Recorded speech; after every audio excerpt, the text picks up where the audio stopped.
बढ़ेंगे लखनऊ से अगली बड़ी खबर आप तक पहुंचा देते हैं। 22 फरवरी को बसपा की बड़ी बैठक होनी है।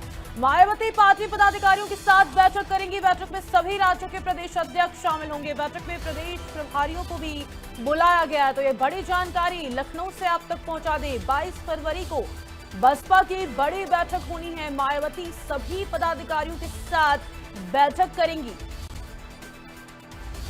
तो बड़ी और अहम जानकारी है। बैठक में प्रदेश प्रभारियों को भी बुलाया गया है। तो लगातार बसपा बैठकें कर रही है। मायावती की अध्यक्षता में एक बार फिर से 22 फरवरी को बड़ी बैठक होनी है।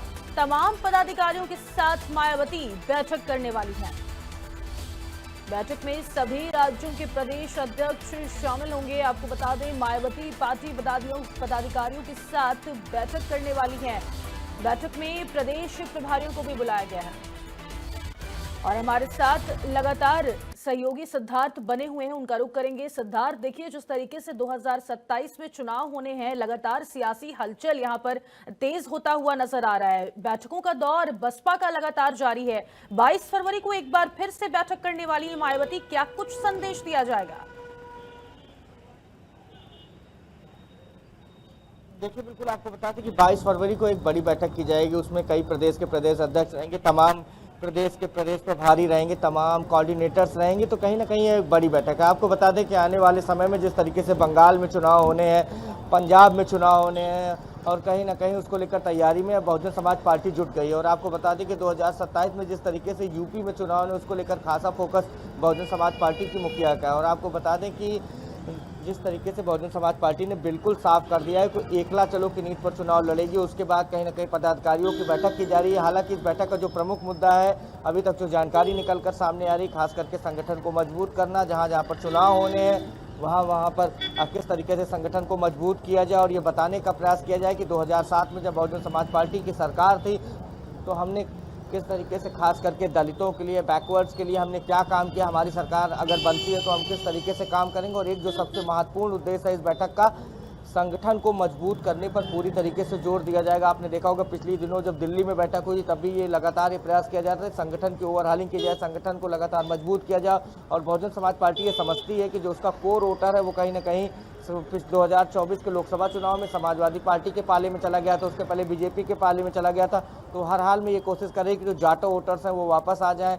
और आपको बता दें कि बसपा ये बखूबी समझती है कि जब जाटो वोटर उसके साथ आ जाएगा तो अन्य, अगर हम किसी और को टिकट देंगे तो उस जो जाति समीकरण पे जब फिट बैठेगा और जाटो वोटर्स पर और जिस बिरादरी से प्रत्याशी होगा अगर वो आ जाएगा तो उत्तर प्रदेश में उसकी नैया पार हो जाएगी। तो कहीं ना कहीं ये प्रयास किया जा रहा है। लेकिन अन्य प्रदेशों को लेकर भी तैयारी में बहुजन समाज पार्टी जुटी है। अन्य प्रदेशों में चुनाव होने, खास करके पंजाब को लेकर और बंगाल को लेकर खासा फोकस किया जा रहा है बसपा सुप्रीमो द्वारा। अब सादाब ये सबसे महत्वपूर्ण बात ये है कि अब तमाम प्रयास किए जा रहे हैं। लेकिन पिछले दिनों से आपने देखा होगा कि प्रयास जरूर किए जा रहे हैं। बिहार में भी अपेक्षाकृत रिजल्ट नहीं आया, केवल एक सीट बहुजन समाज पार्टी जीती। बिल्कुल, जिस तरीके से बिहार विधानसभा चुनाव को हमने देखा था, जिस तरीके से अपेक्षा की गई थी, रिजल्ट उसके अनुरूप नहीं आया है। लेकिन बसपा ने जैसे अकेले लड़ने का यहां पर ऐलान तो कर दिया है सिद्धार्थ, लेकिन क्या इसका फायदा मिल पाएगा, ये बहुत बड़ा सवाल यहां पर बनता है।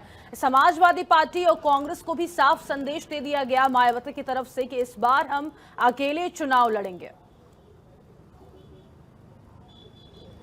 देखिए, बिल्कुल आपने सही कहा, एकला चुनाव लड़ेंगे। आपको बता दें कि पिछले दिनों अखिलेश सूत्रों के हवाले से निकलकर सामने आ रही है कि एआईएम लगातार ये प्रयास कर रही है कि बहुजन समाज पार्टी उसके साथ आ जाए। तो उसको पता है कि अगर जाटो वोटर्स प्लस मुस्लिम वोटर्स अगर साथ आते हैं तो बहुजन समाज पार्टी का भी फायदा होगा और एआईएम का भी फायदा होगा। और इससे अगर सबसे ज्यादा किसी का नुकसान होगा अगर ये गठबंधन कभी भविष्य में होता है तो, जिस तरीके से एआईएम द्वारा प्रयास किया जा रहा है और इसको बल इस तरीके से मिलता है जो उनके प्रदेश अध्यक्ष। बिल्कुल, देखिए बसपा को बड़ा झटका तो लगा था क्योंकि कई ऐसे नेता हैं जो कि बसपा का हाथ छोड़कर समाजवादी पार्टी में शामिल हो चुके थे। फिलहाल बहुत शुक्रिया है आपका तमाम जानकारी साझा करने के लिए सिद्धार्थ। चलिए आगे।